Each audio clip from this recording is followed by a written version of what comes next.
issue about the ethnicity in Sudan, what it means to be an Arab or what is an African in Sudan. I think, to me, I leave it up to individual, but it is in a larger context that these two identities are taken.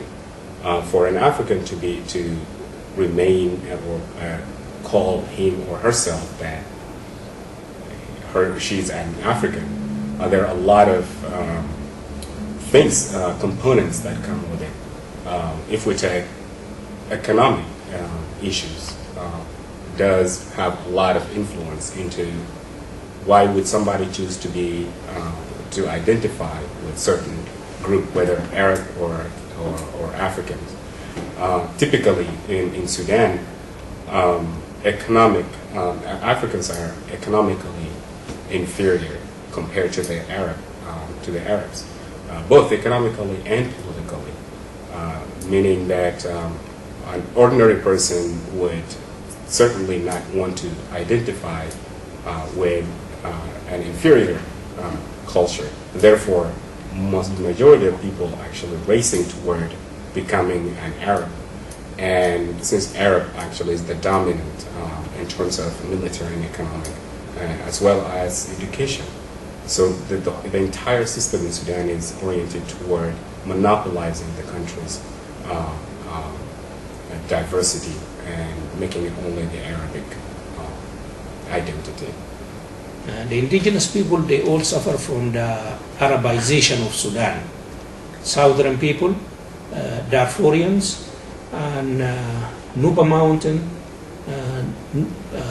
Blue Nile, and Bijas, and far north Nubians. The Arabization is a major problem of Sudan. Because when we get independent from Britain, 1956, the people who run the country, they shape it as the state of Arab, and they join Arab League. And to do quick Arabization to the indigenous people, they did a lot of problems, like a civil war in South, civil war against the Nuba Mountain, and Angasana people in Blue Nile. In far north, in Nubia, we experienced one of these forcible Arabization. I remember when I was a little boy in the elementary, in the first grade, when I went to school, Arabic was like a different language to me, like a Chinese, French, English. I was only speaking Nubian language, my mother tongue. When I went to school, it was a policy of the school to punish the people, the students who speak Nubians. So every day in the assembly, they collect the people, the students who speak Nubian, and they punish them by giving every student 5 lashes. They used to give us a red card. Anybody speak Nubian language, they pass it red card, and then the following morning they bring you in the assembly and they punish you in front of the student. That was it was a big insult, and it was it left a scar in me, in myself. And then I was start asking myself why I am Nubian, and why these people, they hate Nubians, and why they don't want me to speak Nubian, and why they imposing different language on me. When I grow up, I start asking a lot of questions and start reading to find answers for these questions. And when I went to the high school, it was very clear to me this is a forcible Arabization, to join Arab League, to fight for Arabs, their war, to support the Arab.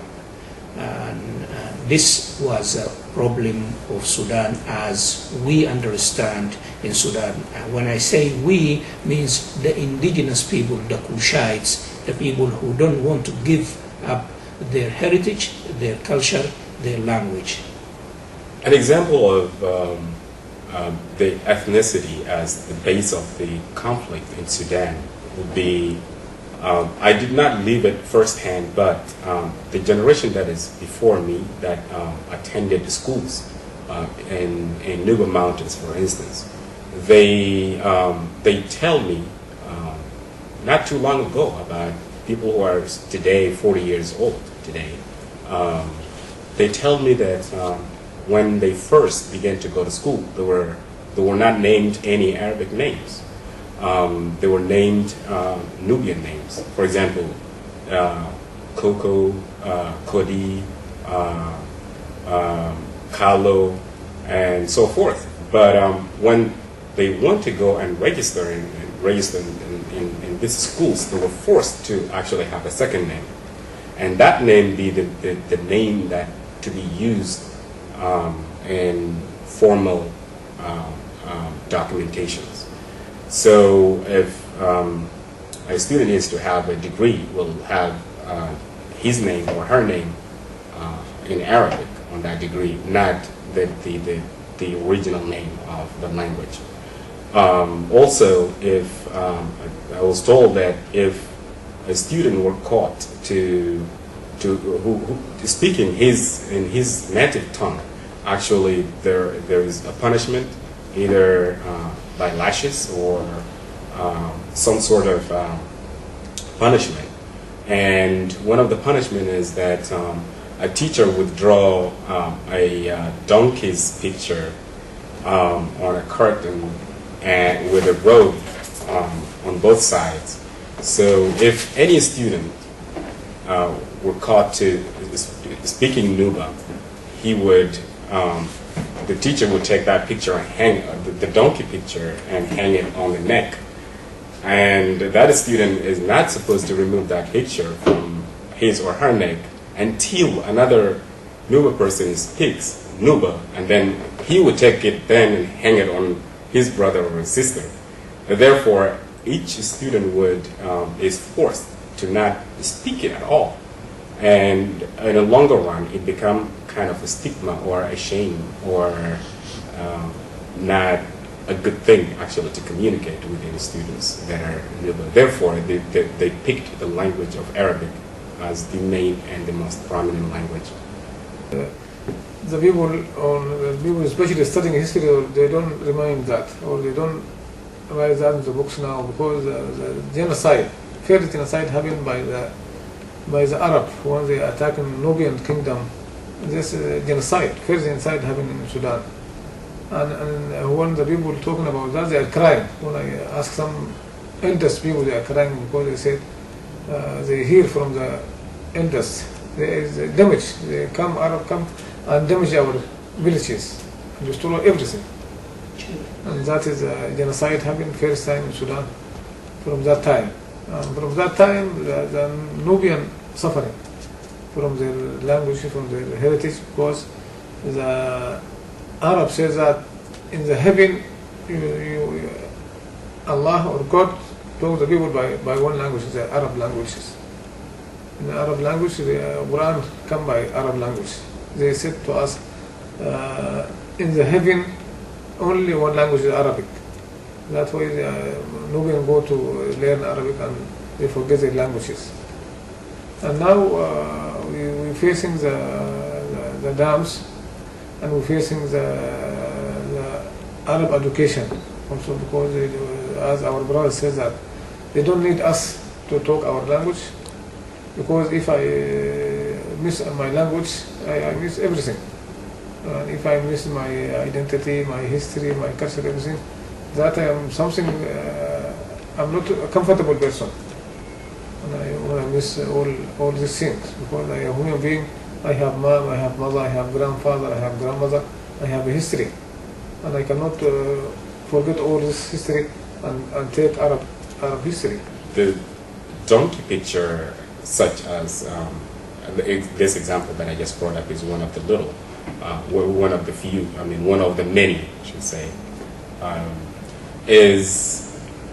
has worked negatively against African, if I take Nuba, for instance, because it's my first-hand experience, has played a very negative role into